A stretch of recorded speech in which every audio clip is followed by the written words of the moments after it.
I just kind of fell into it. In my off hours, I'm a grave robber. You didn't hear that wrong. I go into cemeteries in the night, I take a shovel, I dig up graves. I rob the treasures people were buried with. Then I sell them off. I am a grave robber. I know. It's a hell of a bombshell to drop on people. Maybe I should start from the beginning. 4 months ago, I was in one of the worst financial binds of my life. I had been working in a takeout place for the past couple years. As you can imagine, the pay on a gig like that is about the shittiest allowable under the law. I wish I could say I was doing it to get through school, but that would have involved me going to school. I wasn't. I didn't know what I was doing with my life, or where I wanted to end up. I was just sort of coasting through, doing the bare minimum to get from one day to the next. One day I was driving my Porsche to work. Don't read that literally. I named my rusted-out Hyundai Porsche.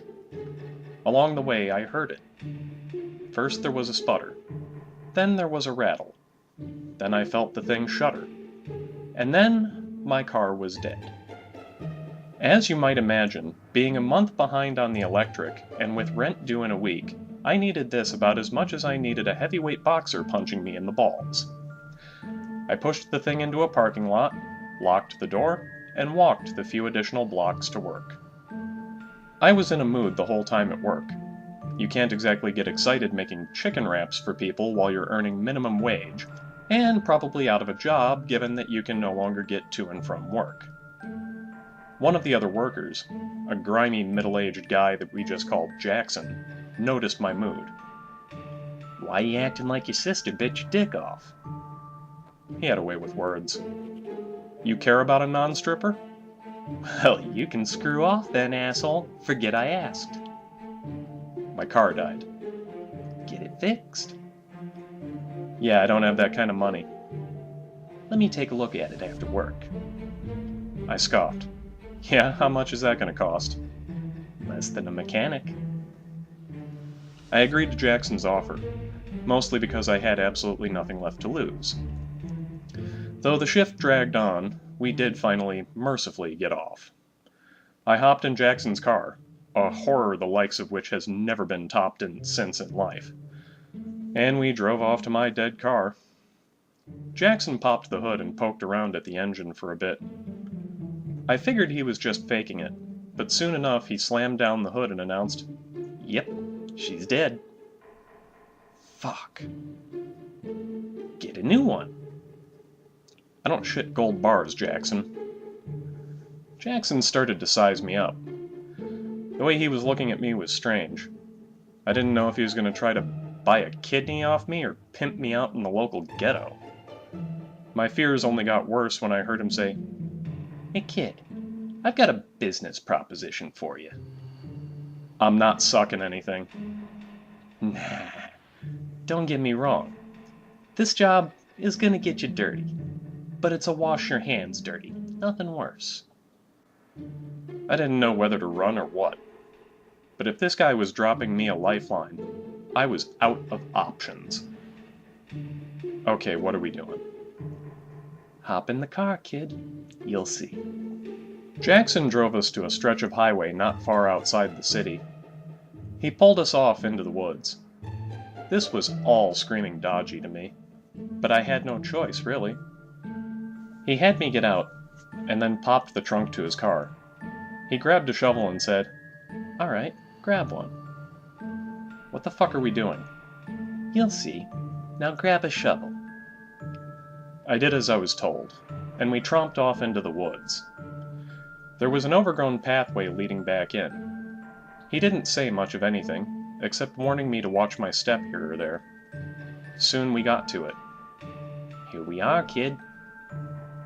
This is a cemetery. "It's more than that, kid. It's a decrepit, abandoned cemetery. Nobody patrols this place."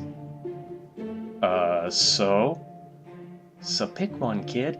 We got all night." I couldn't believe what this fucking scumbag was having me do. He was really gonna dig up a grave? I wasn't. Fat fucking chance, dude. I'm out of here. "What?" They buried these stiffs with all kind of gold and shit back then. I know a guy at a pawn shop. We dig 'em up, we sell the goods on the side. It's easy money. I'm not grave robbing, dude. What? They ain't complaining, kid. I'll tell you what. We'll only take from the ones that don't tell us to stop. How's that sound? It's grave robbing.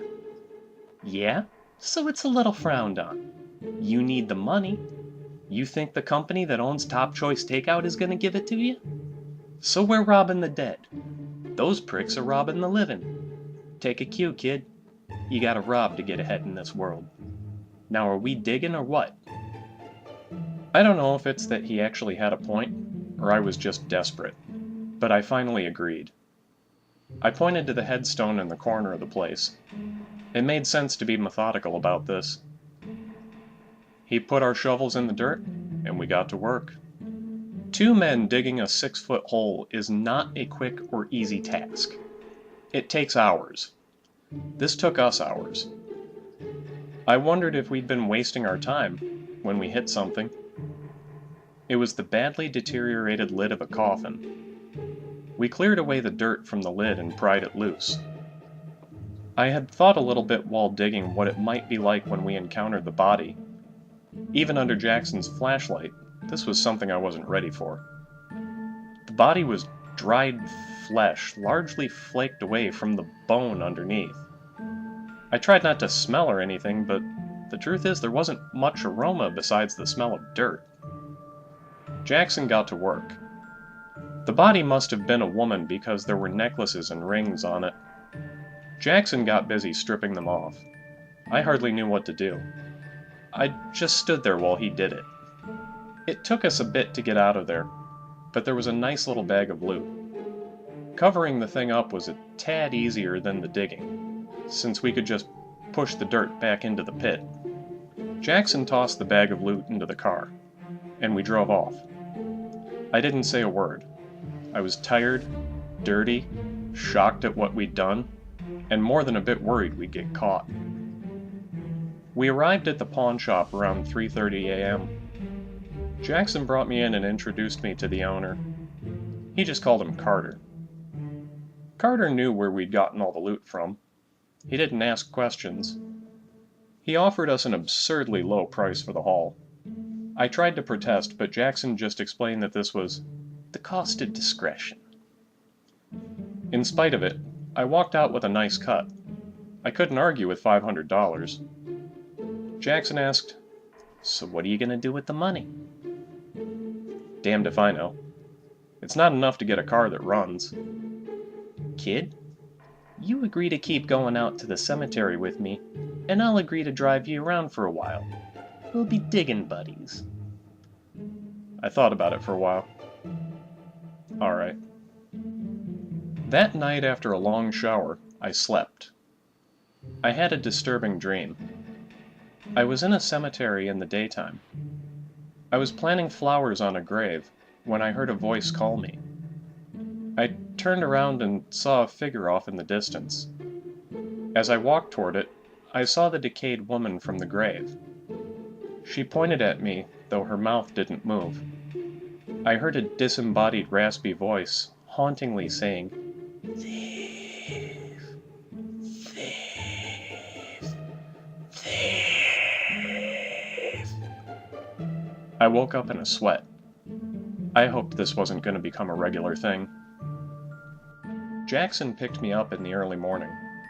He joked a bit about how I looked tired. Then he suggested I get used to it.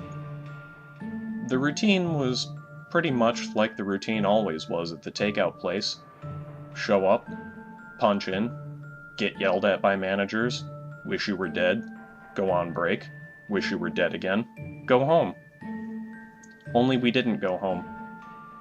We went on another cemetery adventure. We dug up the adjacent grave to last night's. It was somewhat disappointing for a haul, but we got a few things. There was a watch, a ring, a gold tie tack, but not much else. Carter paid us, and I got my cut. $300. No nightmares that night. Jackson wanted to go out a third night in a row, but I told him I needed some sleep.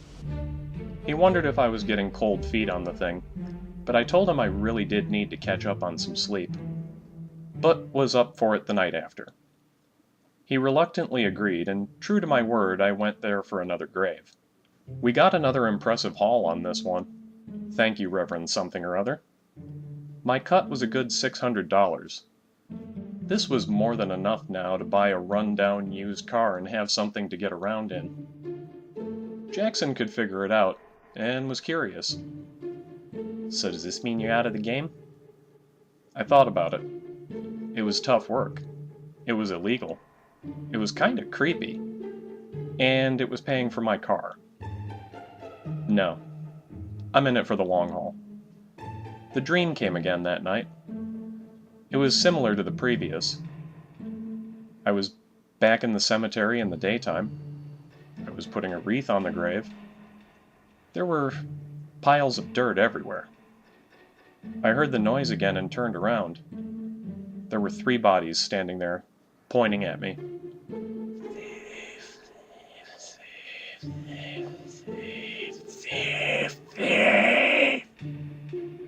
It was a chorus now.